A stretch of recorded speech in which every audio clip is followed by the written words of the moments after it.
Chapter 4, Spellbound. Brandy, he muttered, shouldering open the door to the cottage. The cat slipped in like smoke and led the way down the short hall. Whiskey? Something?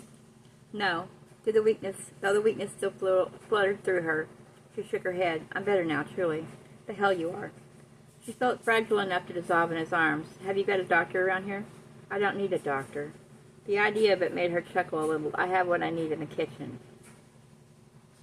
He turned his head and met her eyes. Potions? Witch's brews? If you like. Unable to resist, she wound her arms around his neck. Will you carry me in, Caitlin? Though I'd prefer if you carried me upstairs and took me to bed.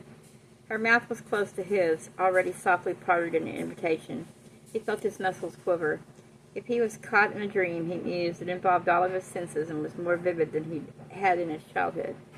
I didn't know Irish women were so aggressive. I might have visited here sooner. I've waited a long time. I haven't needed as anyone. Deliberately, he turned away from the steps and started down the hall. So, witches like sex? That chuckle came again, throaty and rich. Ah, aye, we're fond of it. I could give you more than an ordinary woman, more than you could dream. He remembered the jolt of that staggering kiss of welcome, and didn't doubt her word. He'd made a point of dropping her abruptly on one of the two ladder black chairs at a scrubbed wooden table in the tiny kitchen. I dream real good, he said, and she smiled silkily. That I know. The air hummed between them before she eased back, tidily folded her hands on her table. There's a blue bottle in the cupboard there over the stove. Would you mind fetching it for me in a glass as well? He opened the door she indicated, found the cupboard neatly lined with bottles of all colors and shapes. All were filled with liquids and powders, and none were labeled. Which one of these did you put in my tea? Now she sighed heavily. Cal, I put nothing in your tea but the whiskey. I gave you sleep. A small spell and a harmless one because you needed it.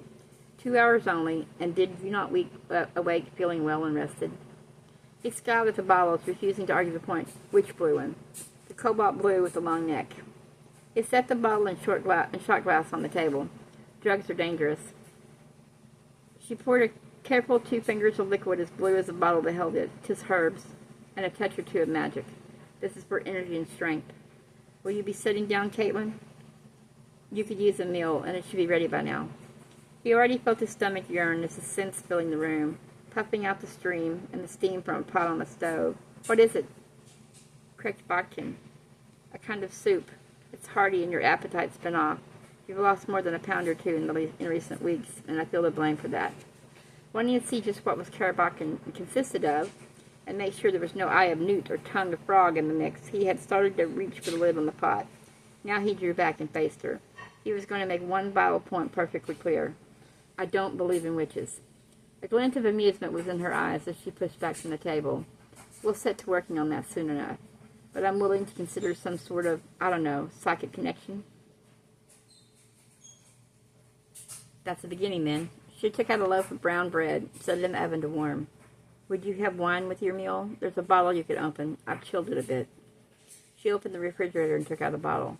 He accepted it, studied the label. It was his favorite, Bordeaux, a wine that he preferred chilled just a bit, considering he took the corkscrew she offered.